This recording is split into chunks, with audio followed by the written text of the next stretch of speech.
Gentlemen, welcome back to the Tiege Hanley Starting a Business, Building a Brand vlog. This one, big number 197. Can you believe that in 3 vlogs, it's going to be number 200, which means we will have been doing this vlog for 200 straight weeks, which I think is pretty awesome. I've never done anything this long and been this committed to anything in my life. Actually, that's not true. Not true at all.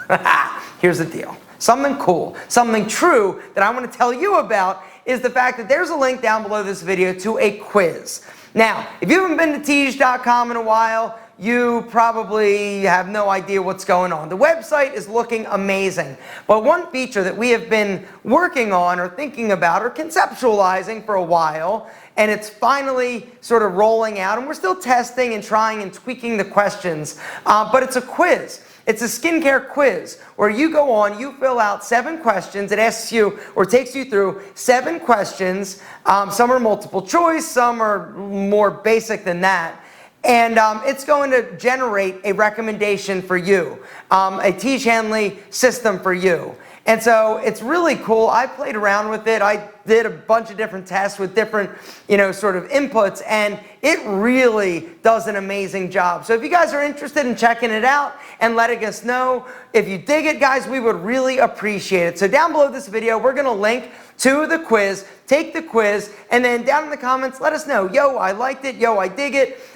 Is there a question that you think would be a better question to sort of get to the end result of helping to recommend a skincare system to help guys look and feel amazing? Now, gentlemen, that's it about Tiege. Let's get to your amazing business questions. Ozil has a business question. He says, how is Enemy doing when it comes to revenue profit compared to Pete and Pedro? Enemy is the sunglass company that I launched a few months ago. It's doing well. It's a new business. It's a smaller business. I mean, Pete and Pedro started back in 2013, and so that's kind of a different animal. That has a team that has, a lot of different things that are moving. In that business, Pete and Pedro is a big business. Enemy, it's new, it's doing well. I've had goals for it and sort of like sales, sort of, like goals, basically.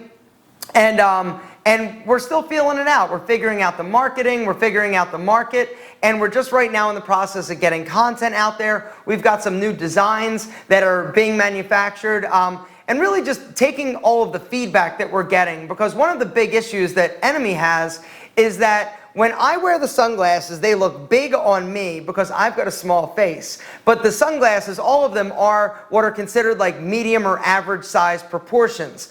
But a lot of the returns that we were getting, which returns suck because it sucks getting returns, and the sort of less than amazing feedback in terms of reviews have all been from dudes that are like, yo, the glasses are too small for my face. And so what do? We listened to our customer, and right away we went to our manufacturer and said, hey, we need to fix this. We need to make the Enemy 1s and Enemy 2s, which are our in black, which are our 2 most popular styles. We want to make an XL version. And so they're identical in terms of the look and the feel and the style and the materials. Actually, the materials aren't 100% identical because we are upgrading some things like the spring hinges. There's like a next level up in terms of the hinges. We're just tweaking them a little bit to make them even better. And so we are manufacturing now an XL version in the Enemy 1s in black and Enemy 2s in black, so that we can help and make sure that we've got products that you guys with bigger noggins or bigger heads love. And so it's a work in progress. This is not going to be something quick. I'm not doing like the whole like flash sale, like quick go and buy and sell. I'm trying to build a brand with Enemy. We're also in the process of developing some other things like accessories, like leather bracelets with like cool like metal details and things of that nature. And so I feel like Enemy can be a little bit more of like a brand than just sunglasses, but I think it's really cool and it's fun, and it's kind of like my pet project. All my other businesses are bigger businesses than Enemy, including Tiege Hanley, Pete and Pedro, MENfluential Media, the YouTube channel. Like, they're all really big, but Enemy, like I said, is sort of a pet project and something that I just wanted to see if I could create some cool sunglasses that I loved. And when I did that, and now it's just about feeling it out. We changed, pricing like early on just from customer feedback, and it's been a work in progress. And like I said, it's a labor of love and something that I've been enjoying, but there are challenges like any business, but it's definitely one that I'm rolling up my sleeves and getting my little hands dirty. But great question. Sam Anber has a business question. He says, can you start a business with only one product without even variations? If so, how to increase the average order value? So this is a great question, and the answer is yes, you can start a business with one product. Squatty Potty, right? That is a perfect example. Squatty Potty, when they started, had actually, hang on. The Squatty Potty, this bad boy is the greatest thing ever, right? A lot of you guys have seen it on Shark Tank. There's been a really viral video on YouTube about this, and a unicorn pooping rainbow ice cream or something. It's really funny. Anyway, this goes underneath your toilet. You put your feet up on it, and it puts your body at you guys know what the Squatty Potty is, right? Squatty Potty was a game changer for me and my bowels. I'm just saying, it works, and it's amazing, and it's a great product. But it was one product. They figured out a product that was amazing. They sold it. They created a marketing platform around it, and boom, they killed it. Now, since then, they've also come out with some other products because they were in a very similar position that you will be in. You can launch with one product, make it amazing, people will buy it, but then very quickly, you better figure out a way to add some other product. Yes, you can launch with one product. No, you shouldn't just rely on that one product, because guess what? Squatty Potty, this thing isn't breaking. I'm not going back other than to buy multiple ones for my house or friends and family, but it's one thing, it's not gonna break. And so what did they do? They came out with spray and some other products, like we were saying. Anyway, I'm all over the place, but it's a great question. Yes, you can start a business. Yes, you can scale it, but yes, you should probably think about some alternate variations or some other products to start to get that order value up, and those customers that already have bought and love your product buying something else. I don't know what the heck is up with my hair today. I apologize. Anyway, next business question from Ice Cream Aisle 11. He says, although you went to a pretty good college and got a business degree, what's up WVU? Let's go Mountaineers. I'm not feeling so good about this this football season, for the record. Sorry, I just spit. You still ended up going to the entrepreneurial route. You could have ended up getting a banking or other business-related job, making a lot more money and done well, or a lot of money and done well, especially with your charisma. Thank you very much. That is very kind of you to say. Can you talk more about what your early 20s were like? Did it ever cross your mind that you might be giving up a good career by not getting corporate experience and building resume?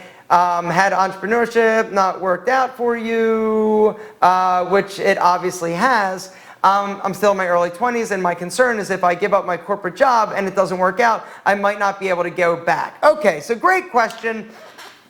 I only wanted to own a fitness center. There was no other thing that I wanted to do. And so getting a job as, in corporate America wasn't something that I was ever going to do. That was not something, I always knew that I was going to be an entrepreneur. It's always what I wanted to, or strived, is that the word strived or strove?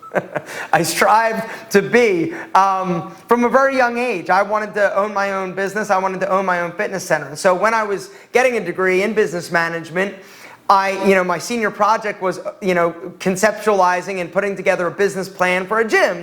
That's what I was going for. But that being said, the conversation happened a few times when that wasn't going amazing, when my wife was like, can't you just get a job? Can't you just go and get a job? The problem, and this is something that you're sort of alluding to, is that for me, and even today, here's the thing, if I went to anywhere, any career or any job and was like, hi, I'm Aaron, I'd like to work for you. And they're gonna be like, okay, let me see your resume. And they see my resume is started a fitness center, that didn't really work out, I did YouTube, I started skincare business, I have worked for myself.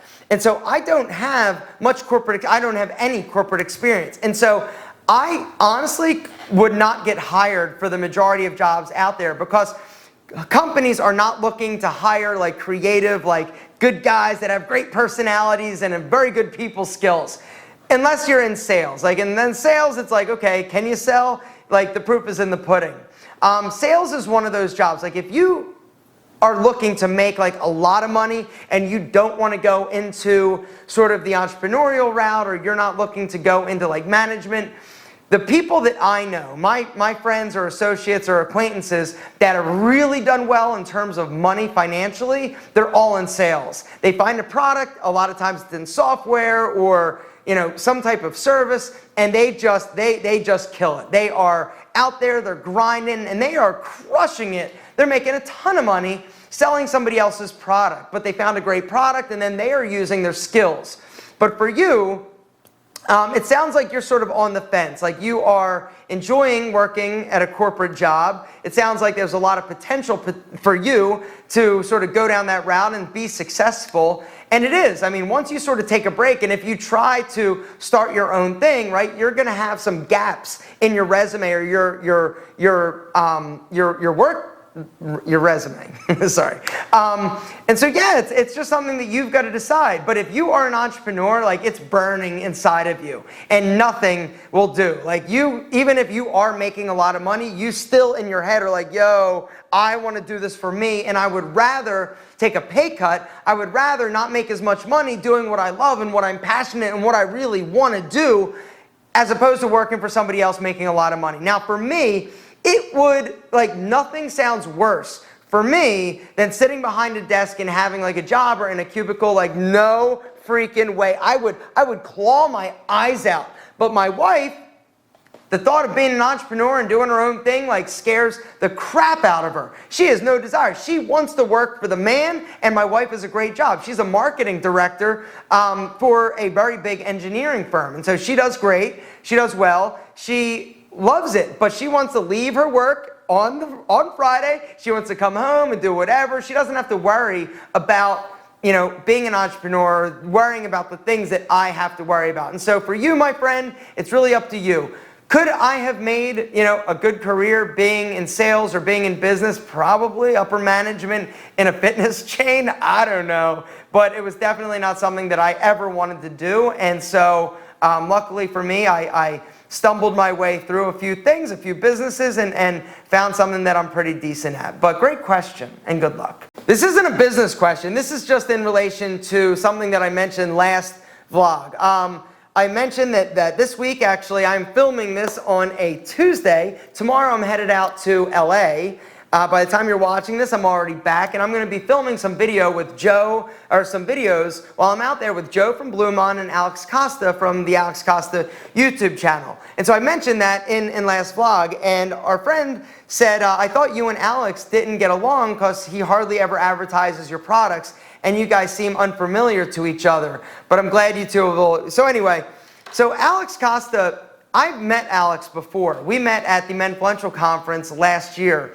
And he is a super nice guy from what I could tell. I didn't spend a lot of time with him, but I do know that Alex went out with a bunch of the other guys and they had a really good time. The reason why Alex doesn't promote a lot of our products is because a lot of the products that I promote, Jose promotes, Brett Maverick promotes, How to Beast promotes, they all come from MENfluential Media. MENfluential Media, my advertising agency, will negotiate these brand deals and get them for these people.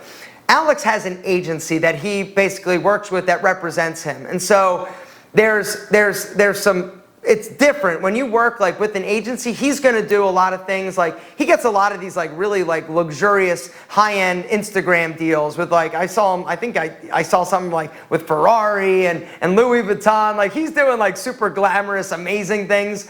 And he doesn't do a lot of sponsored content. It's proven to be more challenging to work with Alex because he has an agency that represents him. And anytime you have an agency, there are going to be different hoops that you need to jump through, different contractual obligations and legalities surrounding like what he's able to do, what he's willing to do, and what we need him to do from an advertising standpoint and perspective. And you've got to negotiate rates and can you use the likeness and rights to content. Like there's a lot that goes into these brand deals. And so him working with an agency is allowing him the ability to do some really, really cool things that are a little bit higher level than some of the products that we promote.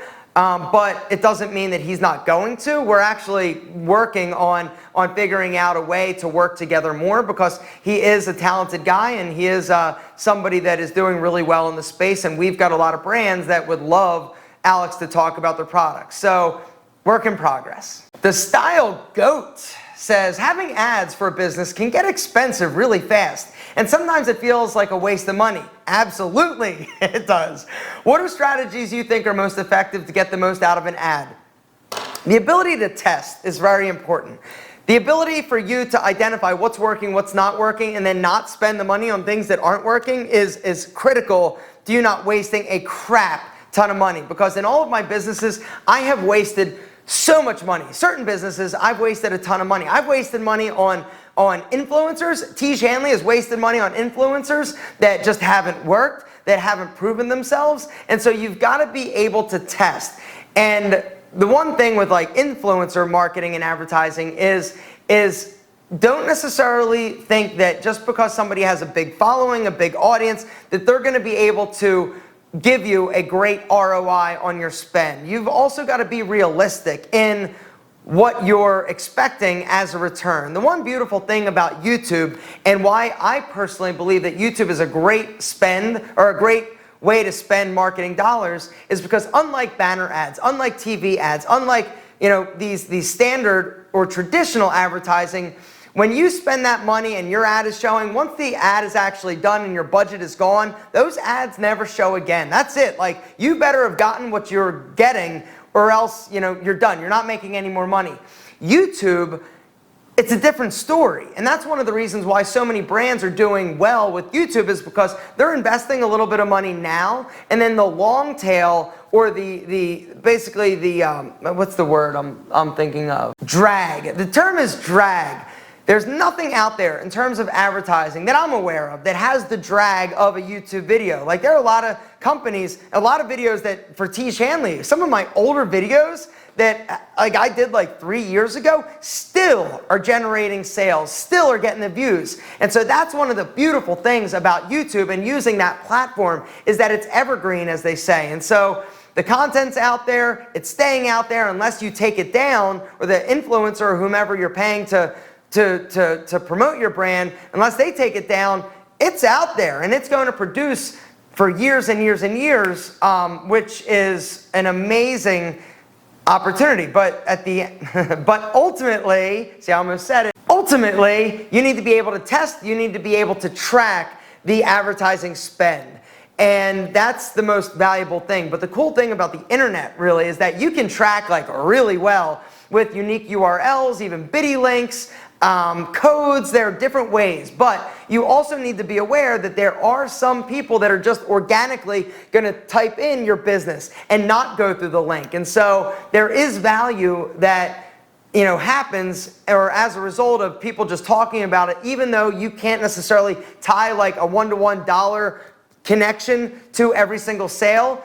There's value to the organic nature of content being out there and people searching and looking for it organically. Awad has a business question. He says, in today's world, do you think it's still possible to run a successful business without using the internet and social media to advertise? Sort of tying it all together, and I think this is where we're going to wrap it up, because I got a Tiege Hanley phone call in about 10 minutes. I'm trying to get everything done before going out of town, which is one of the problems with me and traveling. Anyway, back to the question. Personally, I hate using social media, but I recognize that it's becoming increasingly difficult to grow a business without it. I'm not sure how much your nutrition store and gym relied on the internet and YouTube to get the message across, but it seems like all of your business depend on social media, especially YouTube, to function. Yes, today, all of my businesses, for the most part, all of them actually, are internet-based. But my fitness center, the nutrition store, they were not. It was a different time back then. I personally feel like every single business should have a website. You need one, right? Nobody has business cards anymore. Everybody just is like, yo, you need a website. Everybody needs a website if you have a business. Because people in today's world, and the way that we sort of decide what we're spending money on, the way that we research things is that we go to the internet, right? We look for it. And if we search for a business and it doesn't have any type of web presence or any reviews, we're not as apt to actually buy or choose that one because there's no proof. It's like, well, I'm not sure. It seems a little bit sketchy, to be honest. And so like everybody has a website. And so yes, I feel that your business, no matter if you are selling pens at the local store, I think it's a good idea to actually have an online presence. Now, does this mean that you need to advertise online? It depends. Like there are a lot of people locally, a lot of local businesses, if you have a service business like a plumber or air conditioning, I'm still seeing a lot of the traditional advertising being used, like billboards, mailers, you know, rocks and baggies with cards tossed on my driveway, more like guerrilla strategies. There are, you know, there are stores that have people, you know, flipping signs and dog costumes and all sorts of things.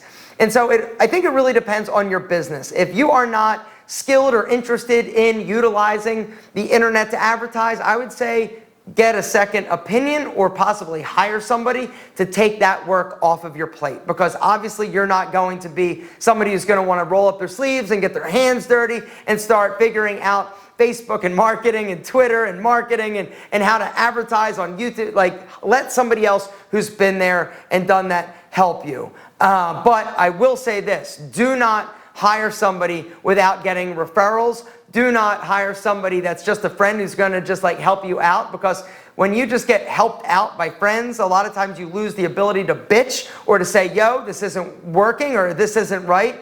You need to be able to hold somebody accountable, and do not think that you can just not pay attention to it because it's your money.